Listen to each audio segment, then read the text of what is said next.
O programa a seguir aborda violência e crimes perversos e não é recomendado para menores de idade ou pessoas sensíveis.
O programa a seguir aborda violência e crimes perversos e não é recomendado para menores de idade ou pessoas sensíveis.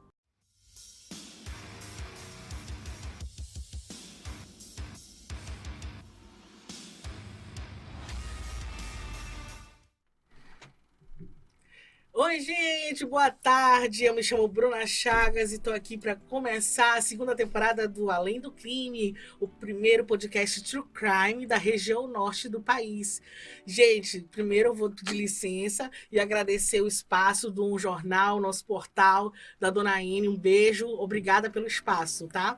E agora, claro, eu vou apresentar a minha co-apresentadora, né, a Penélope Antoni. Bem-vinda, Penélope. Mas antes, vou ter que ler sim aqui, ó.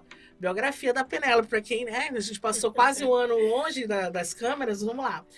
Penélope Antoni é bacharel em engenharia florestal, quase que não sai. Advogada militante com mais de 12 anos de experiência, professora em direito constitucional, processual, civil e ambiental. Pós-graduada em finanças corporativas e mestre em direito ambiental e, claro, apaixonada por true crime. Bem-vinda, Penélope. Obrigada, Bruna. Vamos nessa. Essa temporada é cheia de casos novos, interessantes, com pessoas que a gente já conhece, que a Bruna vai já apresentar. e novos amigos que a gente vai fazendo ao longo dessa caminhada, né? Ainda mais que agora é região norte, né, Penélope? Então tem muita Região coisa norte. boa e casos interessantes para a gente debater aqui, né? Então, para hoje a gente falar do caso que vocês já estão sabendo, que é caso Delmo, um caso super conhecido no Amazonas. Eu estou aqui ao meu lado direito, Sherman Cardoso, Sherman Manauara, amante de histórias, pesquisador, inclusive um super pesquisador sobre a história do Delmo, né? Formado em, cadê o Sherman, desculpa, agronomia, administração pela UFAM, né? Atuou no comércio, foi parceiro. Não chegamos a trabalhar juntos, né? Na Saraiva, acho que não, já tinha saído, mas ele chegou a trabalhar na Saraiva também. Mas assim, o amor dele por esse tipo de história fala mais alto, né? Bem-vindo, Sherman. Obrigado pelo convite, Bruna. Obrigado, Penélope. Uma boa tarde a todos. Sim, né, o caso Delmo tem umas histórias particulares, né, envolvendo de cunho pessoal, digamos assim, né? Então um interesse particular meu sobre a história, mas a história em si, ela fala por si só, né? E eu acho que é bem importante a gente abordar por aquilo que a gente estava conversando um pouquinho aqui nos bastidores, né? Então acho que durante a conversa a gente trata delas. Show, obrigada. E agora eu vou apresentar a nossa queridíssima, já a carteirinha carimbada no Além do Crime, Mari Reis. Bem-vinda, Mari. A Mari é pós-graduada em terapia cognitiva comportamental, psicologia clínica e organizacional, psicoterapia de casal, adolescente, adulto e idoso, e também é psicóloga especializada em violência e abusos sexuais, relacionamento abusivo, depressão, ansiedade, é palestrante. Essa mulher é demais. Bem-vinda. E nossa amiga. Que bom, né? Bom, me sinto lisonjeada em estar aqui novamente nessa nova temporada. Espero agregar com muitas, né, dúvidas tiradas. Penélope, obrigada pelo convite. Bruna, prazer, a gente vai fazendo amigos aqui. Verdade. E estamos aqui para falar também, né, onde entra a saúde mental no meio de tanta criminalidade, de tantos abusos, né, que acaba atingindo não só uma vítima, como também o emocional de quem fica, de quem participa, de quem... Então vamos lá arrebentar nessa tarde. Obrigada pela participação, né? Vai, Penélope. Peraí, que tem que usar o roteiro. Que agora a gente é bem profissa, tem roteiro. A gente tem roteiro agora, o celular não tá ajudando. Tira assim. Então, a gente vai pedir agora o resumo do caso. Na voz de Ayrton Martins. Por favor, Netinho. No fatídico 5 de fevereiro de 1952, um jovem acusado de assassinato tornou-se em menos de uma semana a vítima. Elmo Campeiro Pereira era um jovem estudante, filho do dono da serraria Pereira. Ambicioso, decidiu assaltar a serraria do próprio pai. Chamou um táxi. O homem, que se chamava José Honório, o levou até o local. Chegando lá, não conseguiu despistar o vigia Antônio Firmino. Por isso, usando uma chave de fenda, o jovem agrediu o segurança pelas costas. Elmo não conseguiu o dinheiro, porém encontrou uma arma e viu que o motorista havia testemunhado toda a ação. Então, decidiu matar o taxista com 2 tiros. Dia seguinte, a cidade acordou assustada com os crimes e Delmo chegou a confessar o crime, mas entrou em contradição nos depoimentos. No 5º dia após o ocorrido, dezenas de taxistas enfurecidos pegaram o assassino e o mataram brutalmente. Ao final, 27 pessoas foram ao banco dos réus pelo assassinato do jovem. Pois é, né, gente? Como vocês viram aí nas imagens, porque agora a gente tá com as imagens também, além da narração do Ayrton, né? Obrigada, Ayrton, pela gravação. Que caso macabro e que mexe com a gente até hoje, com mais de 70 anos, acho que fez 70 anos ano passado. Fez 70 ano passado. E Sherman, já vou jogar pra ti essa bomba. O que faz uma pessoa virar, era vilão e virar vítima em menos de 5 dias nessa história macabra? Eu acho que começa com a pergunta mais difícil, né? Eu já joguei logo a bomba. Então, mas assim, quando a gente estuda um pouquinho o caso, quando eu peguei o livro para dar uma lida, o que me chamou a atenção, né? Esse título, Os 27 Homens nos Bancos dos Réus. E aí, Mas o que foi que aconteceu nessa reviravolta? Por que o Delmo como você diz, algoz, né?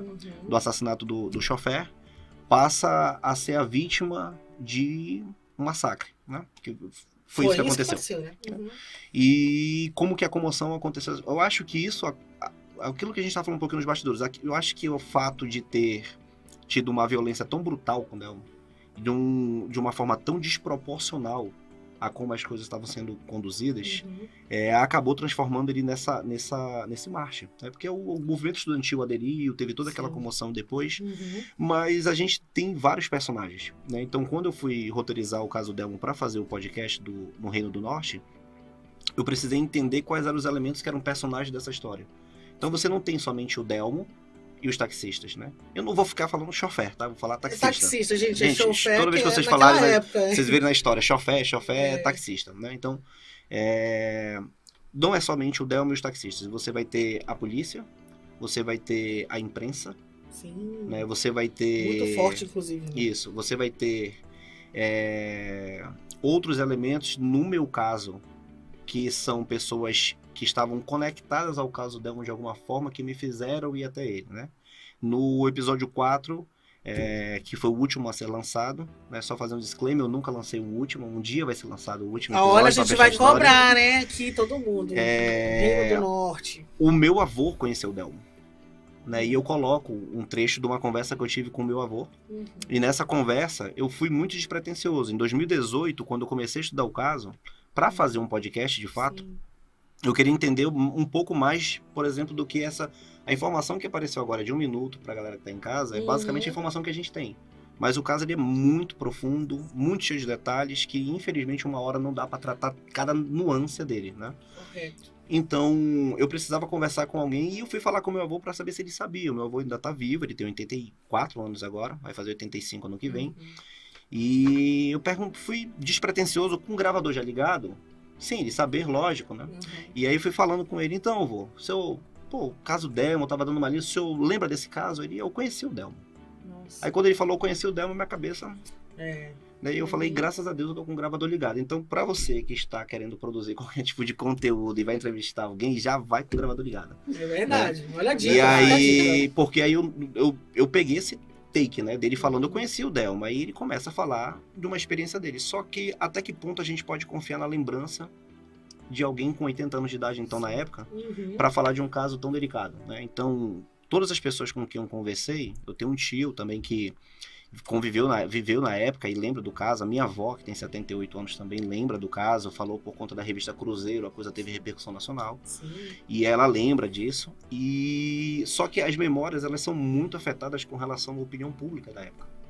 E, infelizmente, aí nós temos a Penélope como advogada, quando a gente vai fazer um estudo de caso criminal, a gente se atém a um esqueleto, né? A gente se atém a uma coluna vertebral que seria os autos de processo. Então, aquilo que entrou em autos de processo eu levo como algo factível. Aquilo que é boato, mas é que alguém sabe, porque alguém comentou, alguém viu, isso a gente tem que descartar, porque isso são ranhuras ali ao longo do processo que vai te atrapalhar mais do que ajudar. Você pode colocar numa nota ao lado, num post-itzinho ali, mas você tem uma coluna vertebral a seguir.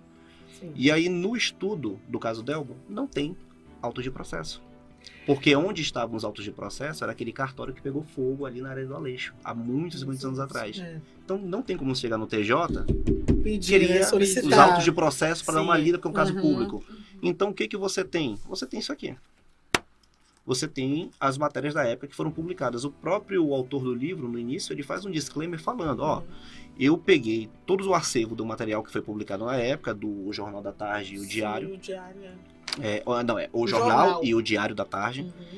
Os dois jornais que vinculavam naquele dia, né? Era um de manhã e outro à tarde. Eu quero até mostrar aqui pro pessoal. Fica à vontade. Rapidinho. E você tem a linguagem da imprensa. Então, em nenhum momento, você tem um depoimento de fato como foi colocado em auto de processo. Né?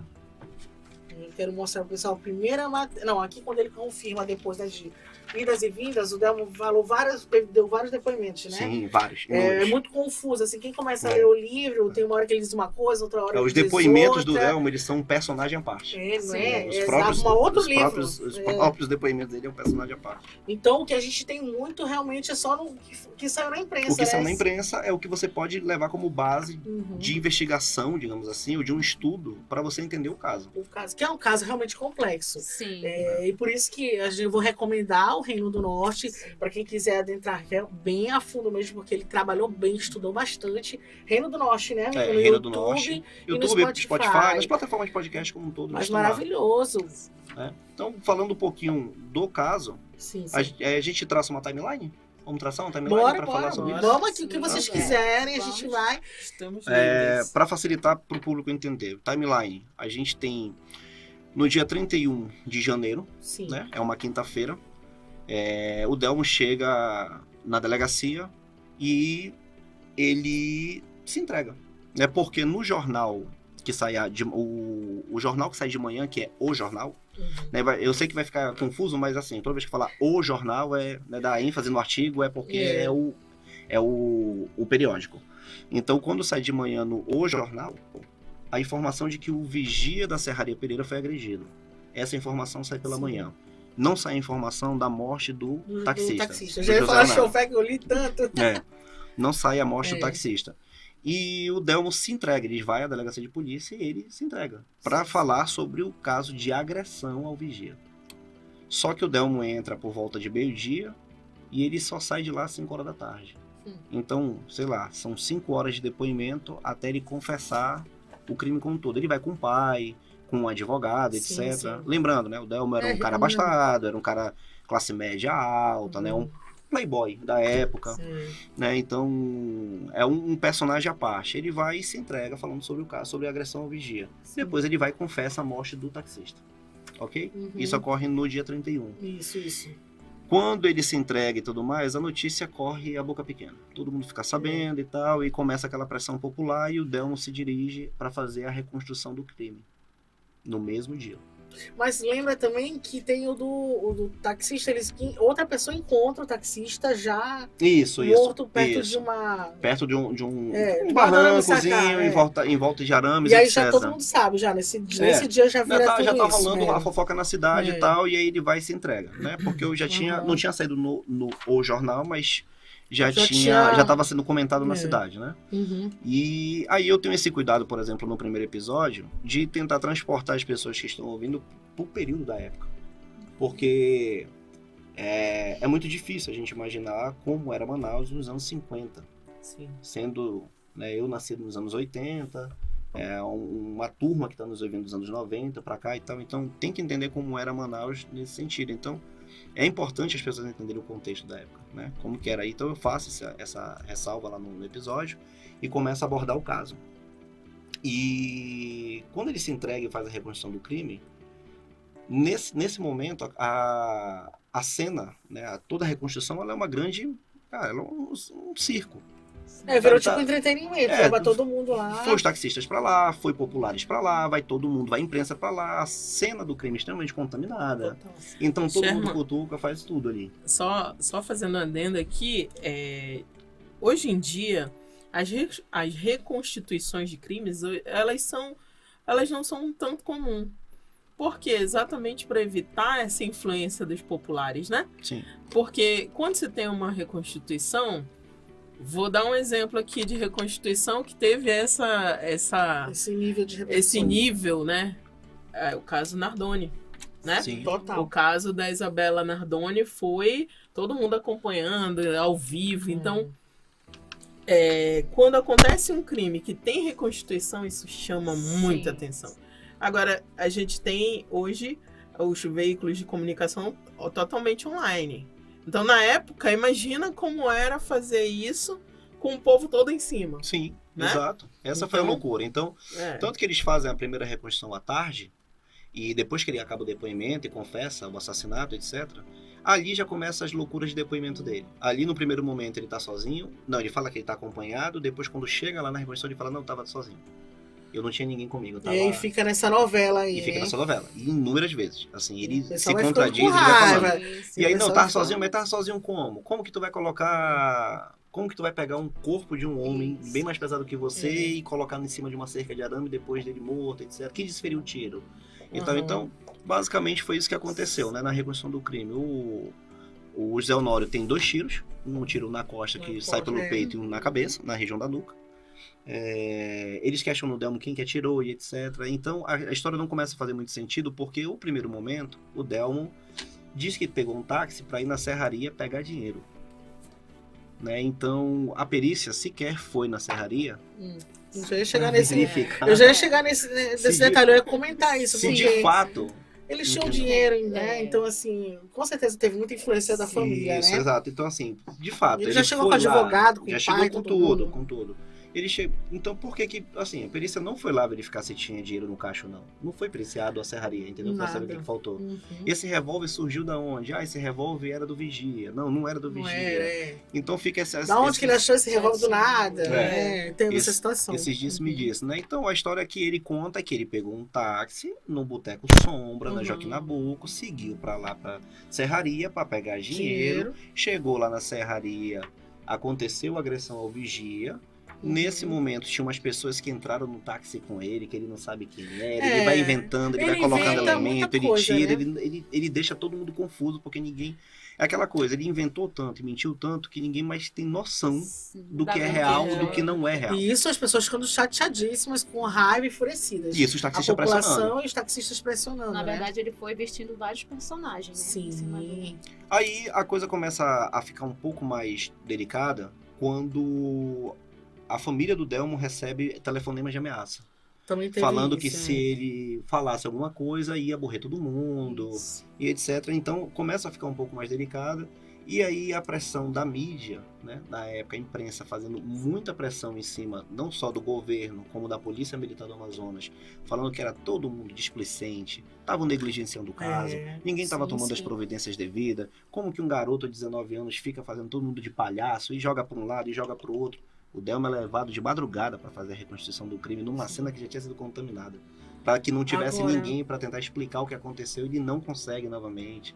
Enfim, O- começa essa loucura. Uhum. Até chegar ao ponto Isso que, gente. que é um baita de um personagem, que é o Soro da Verdade. Aí que era o ponto que eu queria que a Mari comentasse um pouco desse soro da Esse verdade que soro da usavam, né? verdade. Isso, Isso. antigamente. Na verdade, o soro da verdade que eles induziam no paciente, no acusado, era, a gente chama de narcoindução. Eles aplicavam na intenção de a pessoa ficar meio que dopada e aí a pessoa falaria. Por quê? Verdade. Eles começavam a fazer a mesma pergunta por horas, tipo, Nossa. né?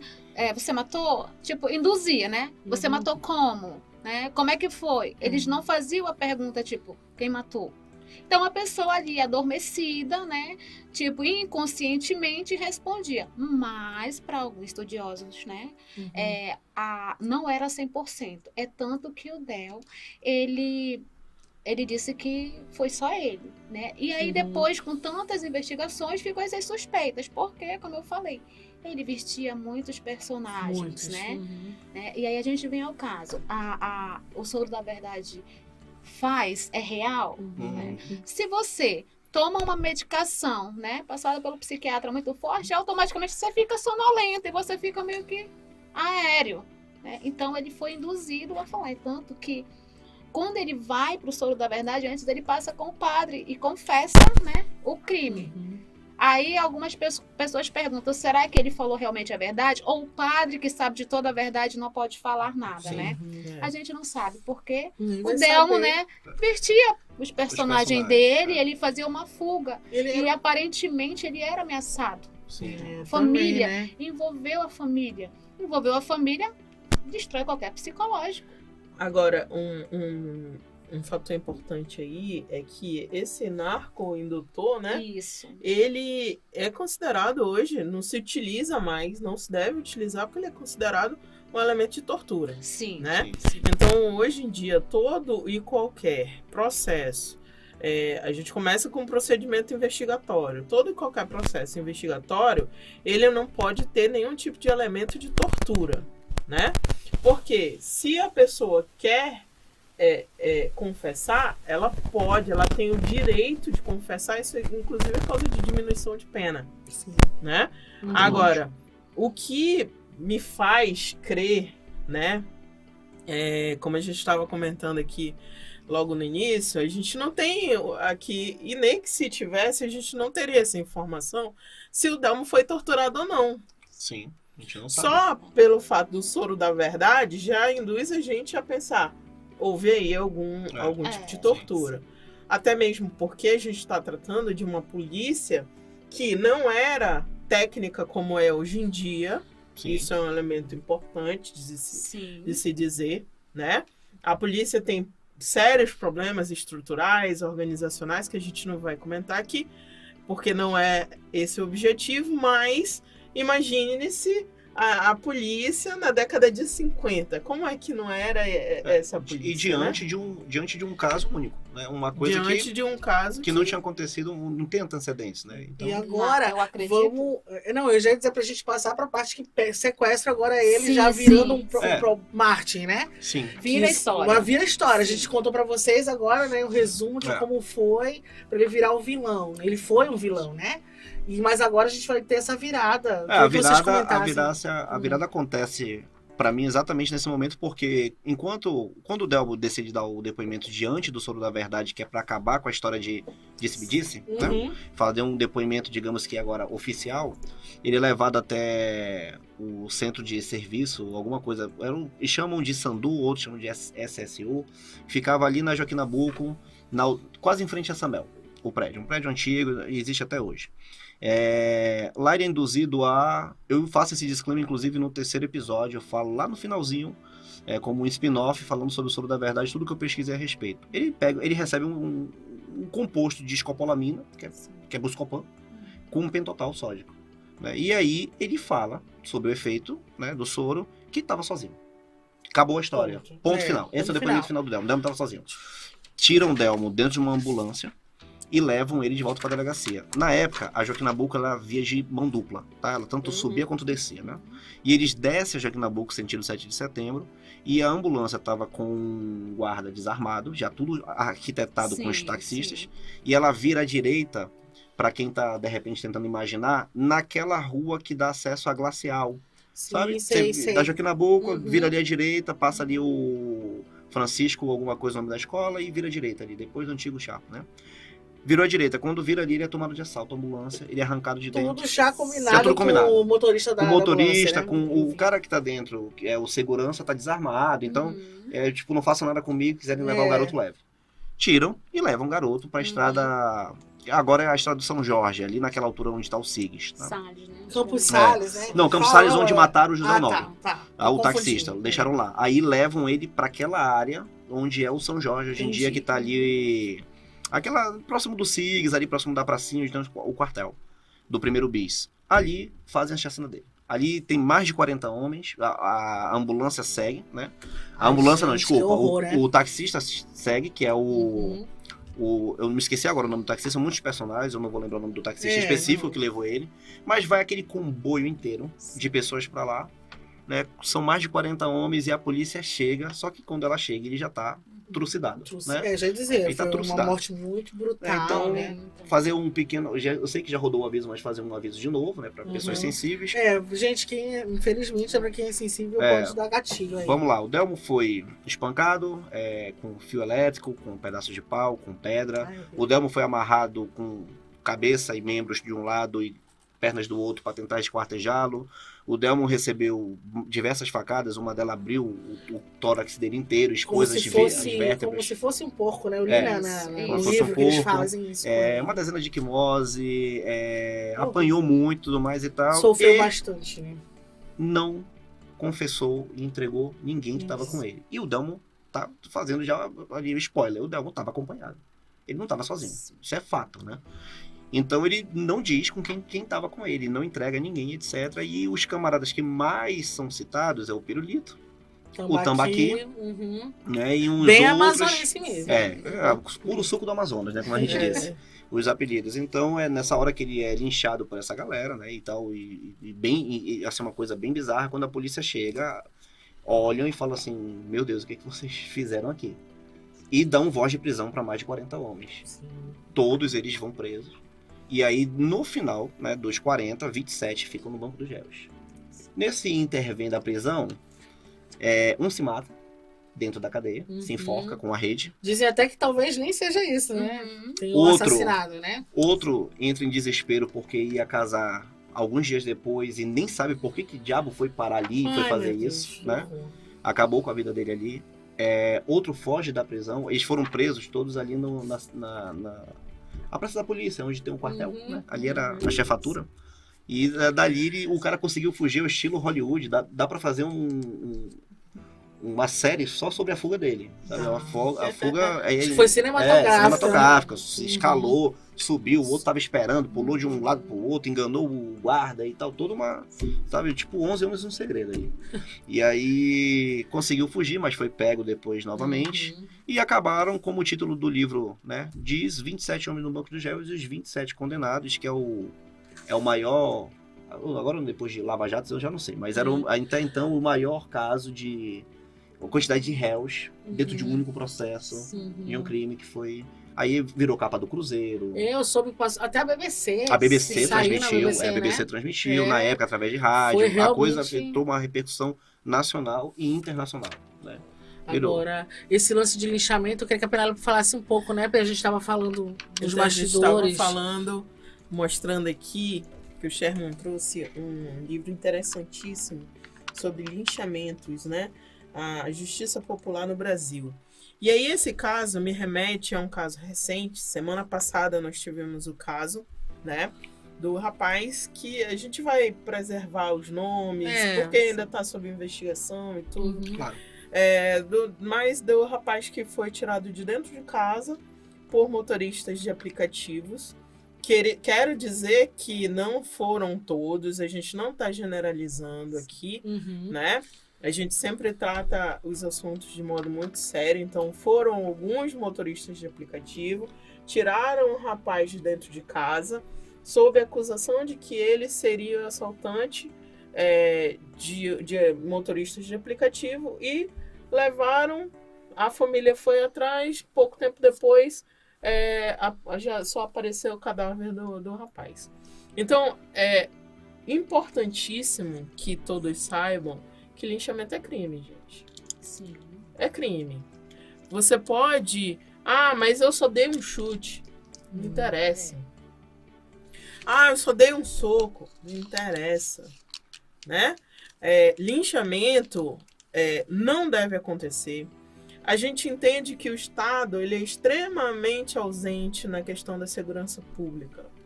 A gente tem que fazer um debate sério sobre isso. Verdade. Mas o que não pode acontecer é a justiça com as próprias mãos, que é exatamente o que aconteceu no caso do Delmo, o que aconteceu no caso que a gente estava conversando sobre... alguns casos aqui de Manaus, alguns né? casos Sim. daqui de Manaus que já aconteceu.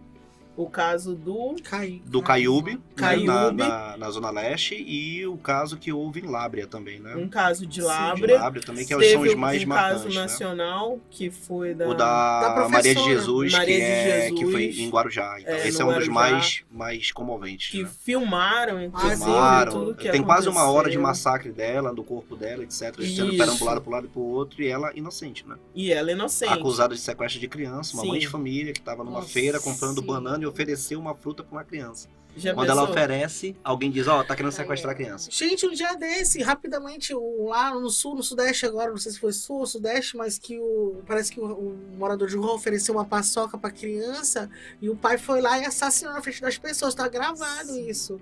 Então, A gente vê eu o queria índice que de falasse violência, né? Violência, As pessoas uma violência perdendo, extrema. sabe? Isso, as pessoas não têm mais noção do perigo, não se colocam mais no lugar do outro. Gente, a ira, a raiva, né? Essas situações acabam levando pessoas a tomarem essas decisões que são super negativas. Sim. A questão, só para fechar aqui o caso no início, quando você falou, será que ele foi torturado? Ele foi torturado Ele psicologicamente, foi ele foi torturado. torturado. Por 5 dias. E depois ele foi torturado antes de morrer.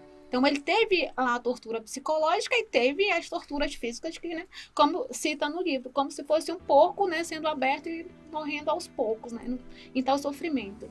O que eu trago em relação ao Delmo ele tinha uma família estruturada, né? Uma pessoa de classe alta, uma pessoa que tinha tudo.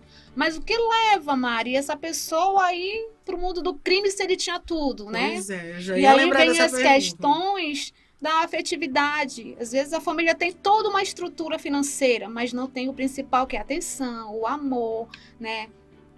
Entrega os filhos nas mãos de cuidadores e deixa levar. E nós somos seres humanos, a gente precisa de abraço, de carinho, a gente precisa de atenção, principalmente dos nossos cuidadores. E quando a gente não tem essa ação, as portas lá de fora são abertas de forma diferente. Entrou as drogas, que levou a toda essa questão, né? E assim a gente vê o caso dele, hoje a gente vê que é normal, mas lá atrás foi um crime que abalou o mundo, foi notícias internacionais, né? E as pessoas se recolheram com medo. A gente fala assim, teve sim torturas psicológicas com ele, não só com ele, mas com a família. Ele pagou com a vida, talvez, para salvar a família, né? Porque ele não entregou. A gente não sabe, Não vai entregou. saber. Ele não denunciou ninguém, ele né? não denunciou.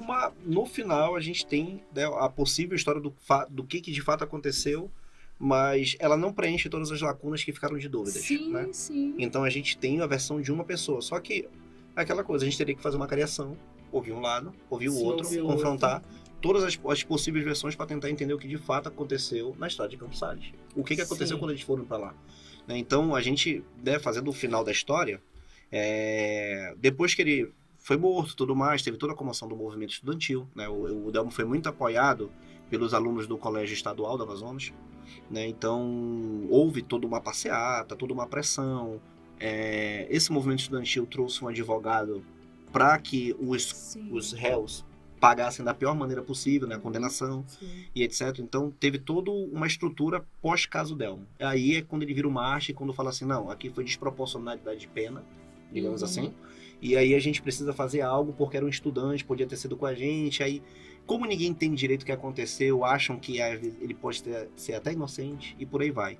2 anos depois, um cara que estava preso na mesma unidade com os taxistas fala que conheceu o Delmo e fala que sabe a verdade. O nome dele é Alberto Campos Bessa.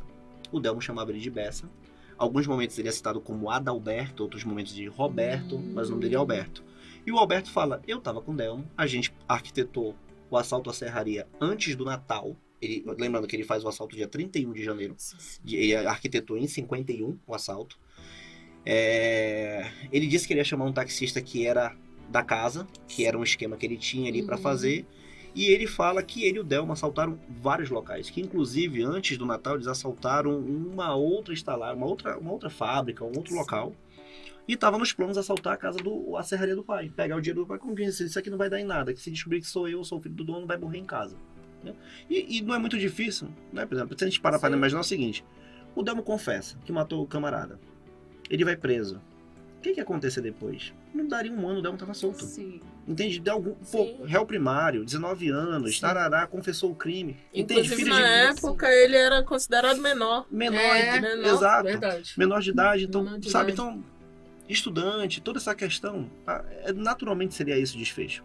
Né? Então, muito provavelmente a família tentaria fazer algo. E esse camarada vai contar, eu estava com o Delmo, nós fomos, aí ele conta todo o relato, aí, de fato, página, vamos fazer que nem professor aqui, página 350. 350. Que tá bem explicadinho. Gente, o livro é do Durango Duarte, esse livro Na é página muito bom. 350, desculpa, 349. Lá na página 349 a gente tem auto de declaração que faz Adalberto Campos Bessa. Essa declaração do Adalberto, ela é de fato, aqui você tem um auto de processo. Aqui você tem que no dia 31 de janeiro, o declarante, que no seu... Então aí, de fato, você tem um depoimento e aí foi colocado na íntegra. Aqui ele conta tudo o que foi feito. Tá? Então ele conta que ele e o Delmo, de fato, pararam na serraria, o José Honório estava dirigindo, já sabendo de tudo que eles iam assaltar. E quando o Delmo chegou lá e falou, relaxa que o vigia cuido eu. Chegou, falou que ia beber uma água, que disse que ouviu uma ligação, que a serraria tava pegando Pegando fogo, fogo, Miguel desse, a chega- serraria, não, tem Ele nada cheio de não, história Sim. sempre. Né? então, não, então relaxa, eu vou tomar uma água, a gente já vai sair fora. E aí ele bebe uma água, pega uma chave inglesa, dá-lhe umas 5 porradas na cabeça do vigia, o vigia cai, e aí é quando eles, eu acho que é essa hora que o plano saiu por água abaixo. Eles não queriam fazer uma tentativa de homicídio, eles queriam roubar a serraria e seguir o baile. Mas aí eu acho que foi desproporcional, e aí a coisa saiu de controle, eles ficaram em pânico e a coisa saiu dando errado. Né? Aí foi. Aí foi, aí né? ele atinge lá o vigia cai, e eles, e agora?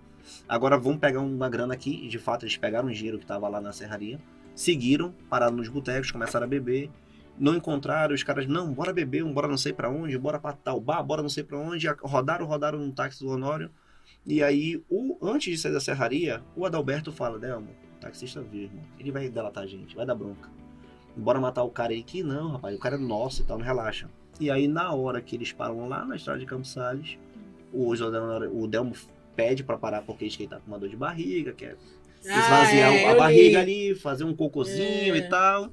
Aí ele sai, quando ele sai, ele pede papel do Zé Honório, o Zé Honório sai do carro e ele dá o primeiro disparo, pega na cabeça, o Zé Honório cambaleia, vai pra próximo da cerca, ele dá o segundo e ele joga um corpo do camarada. Ele tenta entrar no carro, mas ele joga na ribanceira, embola no arame, etc. E aí o que eles fazem? Nenhum dos dois sabe dirigir. Nenhum dos dois. Eles roubaram a arma do vigia, depois que derrubaram o vigia, levaram, foi como eles mataram o Zé Honório, nenhum dos dois sabia dirigir. Então o Delmo fala, ó, tu mexe com um barco, embarcação, tu tem uma noção aí, leva o carro e a gente dá um jeito. Eles vão levando o carro, o camarada bate o carro, no caminho, derruba o carro, eles saem pelo vidro, enfim, é uma loucura. E eles vêm andando como se fosse mais ou menos ali da altura do... O carro ficou mais ou menos ali onde é o Emoan, ali próximo da Arena da Amazônia. O carro ficou ali, eles voltaram... Tá, o Campos Sales, galera, pra quem não quer se situar, o Zé Honório morreu mais ou menos na altura ali do Aeroclube. Mais ou menos naquela altura ali. Entendi. E aí eles voltam até a altura do Emoan, mais ou menos. Tudo era Constantino Neri, que ele chama a estrada de Campos Sales, né? Sim. Quando eles voltam, eles jogam a arma, o Delmo joga a arma no Igarapé do Bilhares, eles vêm andando do Emoan pra cidade, né, que é o centro. E o Delmo joga no Igarapé do Bilhares a arma, o 38, e segue. E os dois se dividem. O Delmo vai preso. E quando o Delmo é preso, o Adalberto fala assim, ele vai me entregar. Ele vai já falar. E vai sobrar pra mim, porque o Delmo sabe onde eu moro, eu sou pobre. Não Ele tenho vai colocar na minha família, conta, né? vai dizer que foi tudo eu e tal. Só que o Delmo não entrega o garoto. Né? E eles falam que eles juraram um pro outro que ninguém ia entregar ninguém, quem fosse acontecesse, enfim. Né? Digamos que se tivesse uma jura ali, o Delmo cumpriu o juramento com um amigo, com um parça, etc.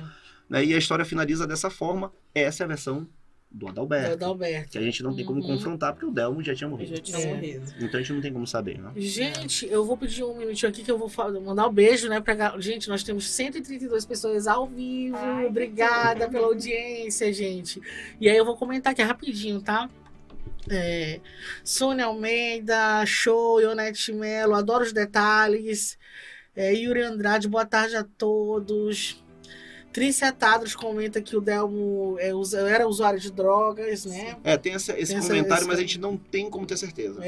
Assim, nada diz com toda clareza que ele era usuário de drogas. Eu me pergunto até que drogas. Ele gostava, acho que uma maconha. Era tipo, né? Bebida alcoólica? Nos anos 50. Gastava no dinheiro da família. Eu não sei, entendeu? Não tenho nenhum dado que se de fato fale sobre isso. Se confirma isso. E a Ana Beatriz mandou boa tarde. O Neto perguntando, este livro é para sorteio? Sorteio não vai ter hoje não, vai ter em breve, a gente vai ter sorteio. Cadê? Iazinha Jobim Passos, atitudes impensadas, né? Sim. A Ionete Melo manda beijo pra mim. Aí tem uma que falou também, uma moça que entrou agora há pouco e falou da doutora Mari Reis, maravilhosa. Cadê? Ayrton Martins. Ayrton tá assistindo a gente. Obrigada, Ayrton. Que mais? Tem um monte de gente entrando aqui. Tá aqui, Leocádia Neta. Boa tarde, doutora Mari Reis. Boa tarde, meu bem. Eisenhower, doutor, aqui o advogado. Que maravilha esse debate. Maria Luísa, manda um oi pra mim. Cadê? Isazinha de Salvador é a Isabela. Olha, Isabela, um beijo. Lá de Salvador assistindo a gente. Que chique, né? Muito bom.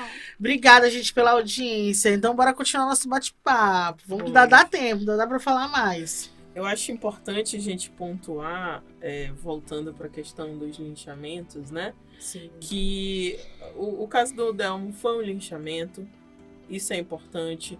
Voltando, hoje em dia a gente tem uma polícia mais técnica, Científica. Sim. uma polícia científica muito melhor. Sim. A gente tem uma coisa que não se tinha no Delmo. Todo mundo filma. Sim. Eu acho impressionante, Mari, quando se tem, por exemplo, alguém se acidentou, todo mundo pega o celular para filmar, mas ninguém liga pro SAMU. Eu já vi. Exatamente. E com base em todo. E postam nas redes sociais. Né? E depois que pensa na pessoa. E depois da que vítima. pensa, vou ligar pro SAMU. Hoje em dia, com toda essa tecnologia, inclusive na tecnologia que o próprio Estado investe, né, de câmeras inteligentes, é lógico que a gente sabe que nem todas as ruas têm, mas a gente tem um serviço de inteligência, a gente tem o apoio dessas redes sociais que vai fazer com que aquele crime seja elucidado. Então a gente volta a bater na tecla de que hoje o linchamento como um fato social ainda não foi extirpado no nosso meio. Infelizmente. Infelizmente. Mas assim, aconteceu de ver um crime acontecendo ali, já liga pra polícia. Gente, não deixa acontecer, não. Não façam justiça com as próprias mãos. Não façam. Porque isso é errado. As pessoas vão ser sim penalizadas. No caso do Delmo, infelizmente, como a gente não tinha uma estrutura melhor, talvez os reais executores do Delmo tenham ficado até livres. A penalidade não foi tão pesada. Sim. Né? Mas, atualmente, as coisas mudam totalmente. Evoluíram. E as pessoas vão sim ser penalizadas. Não pensem que vai. Ser. E tem que ser. E assim que caminha. É crime, gente. Não adianta. A gente vai entrar numa discussão.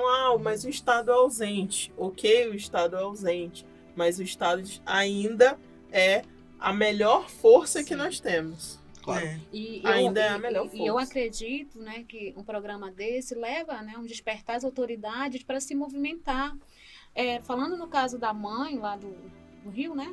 Foi Sim, morta. no Guarujá, em São Foi Paulo. fake news. Sim, total. As pessoas liberam links e imagens que Gente, não vão à busca da realidade, da verdade. Fez, de fato, uma acusação o caso dela. do rapaz, né, que foi o que os mototaxistas mataram, ele foi um fake news. E aí foi filmado, gente, tá filmado, colocando ele no carro, batendo, horrível. arrancando. Sim. Então, quer dizer, as pessoas também que filmam e postam, elas também precisam ser penalizadas. E é porque crime. ali, além de ser crime, distribuir a notícia falsa é família, crime. a família É crime. também é abalada, as vizinhanças. A gente ouviu, eu vou citar o teu caso, né, que você, quando criança, viu um lixamento, Sim, sim. e você sabe que cria um trauma, Cria, né? com Você certeza. fica ali Talvez sem rumo. entra na sua especialidade de analisar por que eu decidi, de repente... Sim. Né? Então, assim, é algo que, de fato, né, linchamento foi uma coisa que eu presenciei quando criança, onde eu morava no bairro de São Geraldo. E olha e que foi algo... exato, tem mais de 30 anos não e foi algo agora traumático. que tá mais recorrente, né? Mas aquilo, eu falo isso também no Reino do Norte, durante os episódios, que eu comentei com vocês, né? E aquela frase do Edmund Burke, ela é muito real, né? Então, a sociedade que não estuda a sua história, ela tá fadada a repeti-la. Então, quando a gente tem o caso Delmo, o que tem que ser tirado daqui? A gente vai ficar julgando o que aconteceu há 70 anos atrás? A gente vai tentar entender a lição, que é importante entender aqui, Sim. e tentar colocar de alguma forma que a gente não repita isso. Então, quando, parafraseando o que a Penélope comentou aqui agora, a gente tem um caso extremamente violento e a gente vê isso se repetindo. Se você vê um documentário que está no YouTube, de graça, chamado Linchamentos, né, além do livro que a gente está indicando aqui, Sim. esse documentário, ele pega pessoas que sofreram linchamentos e sobreviveram e eram inocentes, e pegam parentes de pessoas, como você citou, Sim. mãe, pai, falando o que viram fazer com o filho, com a filha. A dor é marcante. Entende? Então, pra assim, sempre. é algo que a gente entende que o Estado, onde há o linchamento, há ausência de Estado, a gente entende essa dinâmica. Sim. O que a gente tem de tentar fazer é não tentar repetir o processo, tentar fazer de alguma forma que isso não aconteça, porque de fato isso é uma mazela social. Sim, Né? sim. Gente, antes a gente está quase finalizando, mas antes eu já preciso dar um recado para semana que vem. Vocês acompanham a gente às 16 horas aqui no mesmo canal, no Bate-Canal aqui no Jornal. O caso da semana que vem vai ser um caso do Acre. Eu acredito que vocês já tenham ouvido falar, nem que seja por alto, foi em 2020, o caso Larissa. A moça de 17 anos foi assassinada brutalmente pelo namorado e foi decapitada. E o resto da história vocês vão saber melhor no dia. A gente vai conversar com o delegado do caso e o promotor, tá? Então não esqueçam de acompanhar a gente na próxima quinta-feira às 16 horas. Penélope. Então, e aí hoje a gente vai indicar para vocês aqui o livro, né, Modus Operandi. O Modus Operandi, ele tem no Spotify, né? É um podcast também. Inclusive, a gente se inspirou nas meninas. São duas meninas, Carol Moreira e na Mabê Bonafé. E ele traz um guia de true crimes, né? Ele trata de alguns casos emblemáticos explica também, né, Pê? Por exemplo, essas coisas que a gente fala, alguns termos. Alguns Sim, termos que a gente legal. fala. É bem legal, a gente super indica aqui o livro. Hoje a gente indicou um monte de livro, né? Hoje a gente superou aqui Modus Operandi, tá? Guia de True Crime, quem gosta do tema, fica aí a dica. A gente indicou também aqui o livro. Esse é um livro um pouco mais técnico, digamos assim, uma leitura um pouco mais indicada pelo Sherman aqui, ó. Sherman trouxe. Tive que fazer o dever de casa, né? Tive que fazer o dever de casa. Um livro chamado Linchamentos, né? De José de Souza Martins. E o Delmo, né? Que foi a base, e né? O livro que foi a base do nosso caso, o livro do Delmo, né? Muito bom, Escrito né? por Durango Duarte. É o caso que nós estamos tratando aqui. E aí agora a gente vai passar as palavras finais, né? Mas não... mas quero vocês em outros momentos com a gente também. Sintam-se convidados, mas vamos para finalizar o caso, né, Penélope? Antes de a gente dar tchau. Sim. Mari. Sim. O que a gente pode deixar, né, de recado desse caso? O recado, né, na minha área da saúde mental é paz. Tenham mais atenção com seus filhos, sejam presentes, não só no financeiro, não só nas coisas artificiais, mas os nossos filhos precisam da nossa presença, não só de presentes. Né? Vamos ouvir, vamos acolher, vamos escutá-los. E para que o Delmo seja um exemplo de que lá em 1952, né, esse crime bárbaro aconteceu. Vamos parar aqui, vamos dar essa atenção, vamos acolher os nossos filhos, vamos cuidar. A saúde mental em primeiro lugar. Se a gente tem uma saúde mental equilibrada, a gente consegue administrar nossa casa, nossos filhos, a empresa, amigos, enfim. É essa a mensagem. Ame mais, cuidem mais. O recadinho final é, antes de você compartilhar algum episódio de lixamento, cheque para ver se é verdade. Nem tudo que chega no nosso WhatsApp para compartilhar, a gente deve, tá? Fica o recado. Obrigada, boa tarde. Ai, que linda, maravilhosa. Não tenho mais nem o que falar depois disso, né? A gente fica até... então, assim, eu agradeço muito o convite, tá? Bruna, obrigado. Penélope, obrigado. Mário, um prazer estar falando com você aqui. Toda a equipe, etc., né? Que tá dando suporte pra gente. Acho legal trazer os temas pra gente ser debatido nesse sentido, não sensacionalista, mas no sentido, de fato, onde a gente precisa entender toda a dinâmica do caso que aconteceu. É um caso que tem muitos detalhes, muitas nuances. A gente passou aqui uma pincelada. Então, quem quiser saber mais profundo, tá aí o Reino do Norte para acessar, né? Que é o podcast. Gente, plataforma Spotify, YouTube, de podcast em geral. O livro que eu trouxe é muito técnico, como você falou, mas para quem gosta do tema, como a gente aqui, né? Como nós gostamos, de uma forma mais, de uma forma também bem trabalhada, eu vou indicar o podcast do Projeto Humanos, né, do Ivan Mizanzuki. Tem lá o caso Evandro, que já saiu em série no Globoplay, para quem gosta de assistir, não só ouvir. Mas é também em formato de storytelling, né, alguém te contando uma história. E aí depois os Emasculados de Altamira. e agora voltou pro Leandro Boss, que é um caso que foi reaberto, da alçada que foi encontrada. Então, eu acho que é um norte legal de algo que está sendo pesquisado de forma séria, né, e não sensacionalista, que é exatamente o que você falou, cuidado com o compartilhar, cuidado, tenha um bom senso, né, muita calma nessa hora aí. Porque compartilhar informação falsa é crime, então tem que ter muito cuidado, gente. Mas antes de encerrar, Penélope, eu preciso falar do nosso convidado de dezembro, especialíssimo, Christian Costa, né? Somos fãs, ele é perito, é doutor em psicologia criminal e vai fazer um workshop no dia 9 de dezembro aqui em Manaus, então não percam, vão lá no Além do Crime para saber mais, para se inscreverem, tá bem legal o podcast, né? Tá bem legal a programação, ele vai falar de psicopatia. Mais detalhes, acessem o nosso @Além do Crime Podcast, no nosso Instagram, que tá lá fixado, tá? Porque ele é parceirão nosso, tava acompanhando a gente aqui, ele, a doutora Hannah, que é a mulher dele também. Então, assim, cheguem lá no nosso @, por favor, e não deixem de seguir a gente no Spotify também. @Além do Crime Podcast, no Spotify, no YouTube e no Instagram. Amanhã vai estar tudo isso aí já disponível. Hoje foi ao vivo aqui nas plataformas do jornal.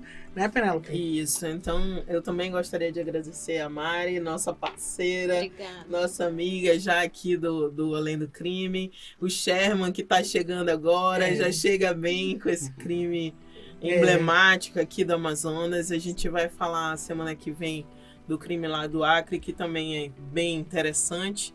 E fiquem com a gente, sigam a gente nas redes sociais, sigam a gente no Spotify, assistam toda quarta às 16, toda quinta às 16 horas aqui ao no vivo, Jornal. Né? E ao vivo é tão bom que a gente tira dúvida, né, gente? A gente tira dúvida, comentem, mandem perguntas, compartilhem. E é isso. É muito importante, né, para o crescimento e informações que a gente leva aqui grandiosas, né, para a população. Então vamos lá. Vamos dar uma chacoalhada também na segurança, né? Porque a gente tem que orientar e também chamar atenção aí. Então, gente, é isso. Muito obrigada. A gente está se despedindo aqui nesse clima, né? Então, um beijo para todo mundo que acompanhou a gente e até quinta-feira que vem às 16 horas no Jornal. Tchau! Tchau!